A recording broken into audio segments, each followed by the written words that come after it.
जय नारायण बच्चों।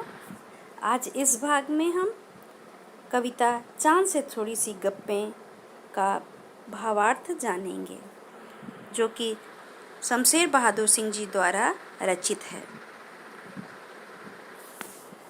गोल हैं खूब मगर आप तिरछे नज़र आते हैं ज़रा, आप पहने हुए हैं कुल आकाश तारों जड़ा, सिर्फ मुंह खोले हुए हैं अपना गोरा चिट्टा गोल मटोल, अपनी पोशाक को फैलाए हुए हैं चारों सिमत।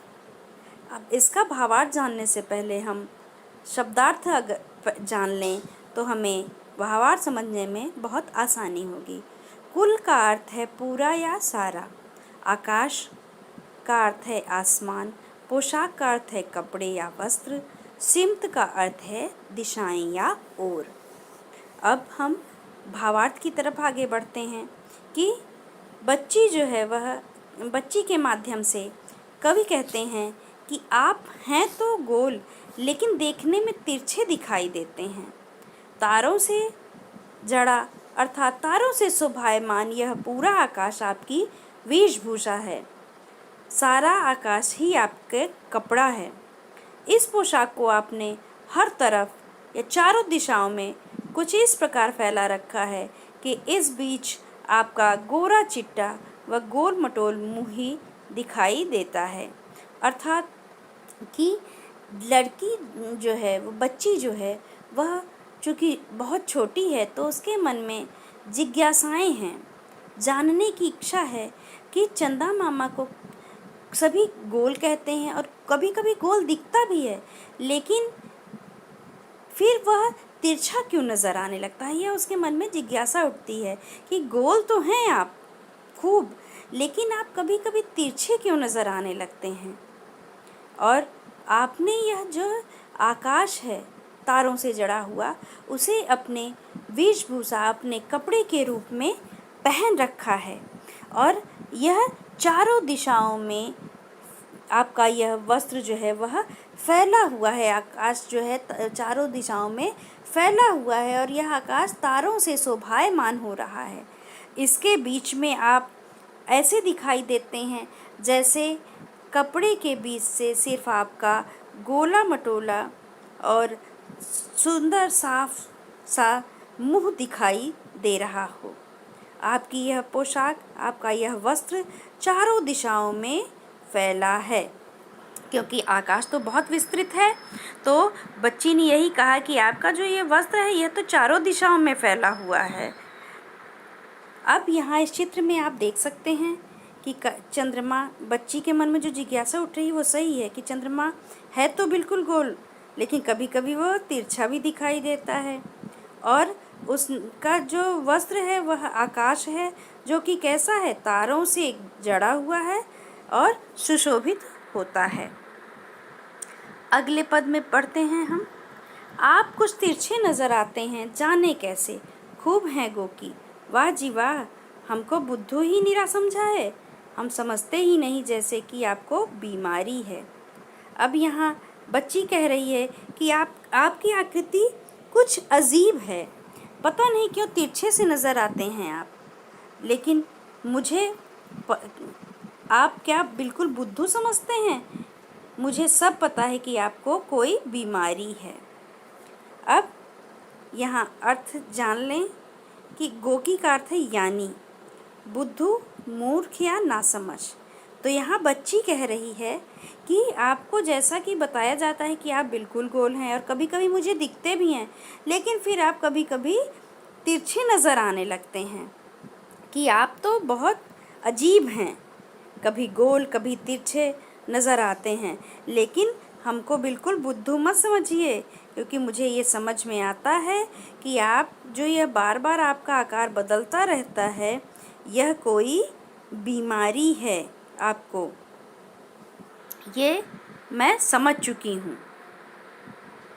अब जैसा कि मैंने पिछले भाग में भी आपको पूरी प्रक्रिया बताई थी कि चांद पूर्णिमा के दिन अपना पूरा आकार लेता है यानी गोल होता है, फिर धीरे धीरे उसके आकार में कमी आने लगती है और वो थोड़ा थोड़ा तिरछा नज़र आने लगता है और फिर धीरे धीरे करते करते 15 दिनों का टाइम बीतता है और अमावस्या की तिथि आ जाती है, जिस दिन चंद्रमा बिल्कुल दिखाई नहीं देता।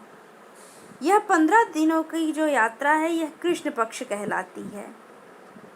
और अमावस्या की तिथि से फिर चंद्रमा थोड़ा थोड़ा आकार लेने लगता है और धीरे धीरे करते हुए 15 दिनों बाद वह अपना पूर्ण आकार प्राप्त करता है, जो तिथि होती है पूर्णिमा। तो 15 दिनों की यह यात्रा जो है वह शुक्ल पक्ष कहलाती है।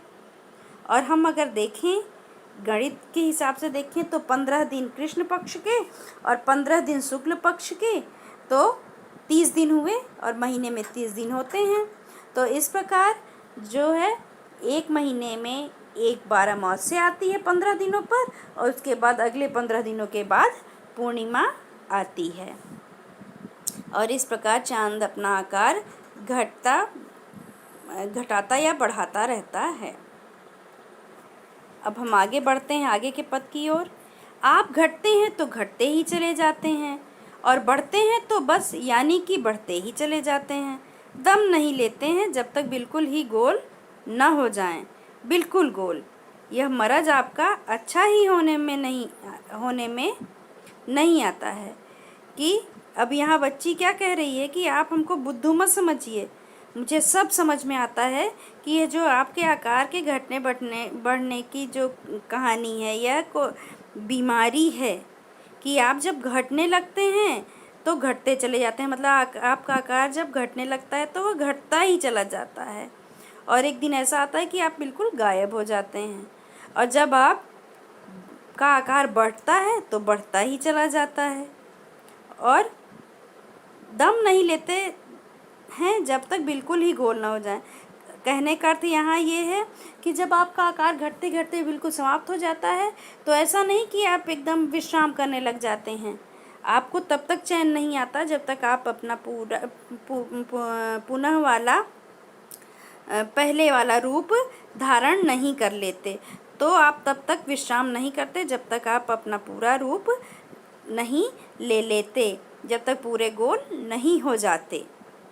और यह जो आपकी बीमारी है यह सही होने का नाम नहीं ले रही है कि यह सही हो जाए, आप एक बार अपना रूप धारण कर लो तो फिर वही रूप रहे। बार बार आप घटते हैं, बार बार आप बढ़ते हैं। तो बच्ची के मन में यह बहुत सारी जिज्ञासाएं थी जो वह चांद से बातें करके अपनी जिज्ञासाओं को ख़त्म करना चाहती थी या अपनी मन की बातें उन्हें बताना चाहती थी कि वह उनके बारे में क्या सोचती है। तो इस प्रकार इस कविता में एक बच्ची की बाल सुलभ जो कल्पनाएं हैं, कल्पना की है उसने कि ऐसा क्यों होता है, उसकी समझ में जो आया कि यह चंद्रमा को एक बीमारी है कि वह घटते हैं तो घटते ही जाते हैं और बढ़ते हैं तो बढ़ते ही जाते हैं और यह बीमारी उनकी सही होने का नाम नहीं ले रही है। बच्ची की दृष्टि से देखें तो यह बिल्कुल उचित है सोचना उसका, क्योंकि अभी उसने अन्य विषयों की पढ़ाई नहीं की है जिसमें आप चंद्रमा के विषय में उसे बताया जाए कि यह जो प्रक्रिया होती है वह किन्हीं कारणों से होती है। तो उसके मन में यह प्रश्न उठना स्वाभाविक है। और इस प्रकार हमने इस कविता का अर्थ जाना। धन्यवाद।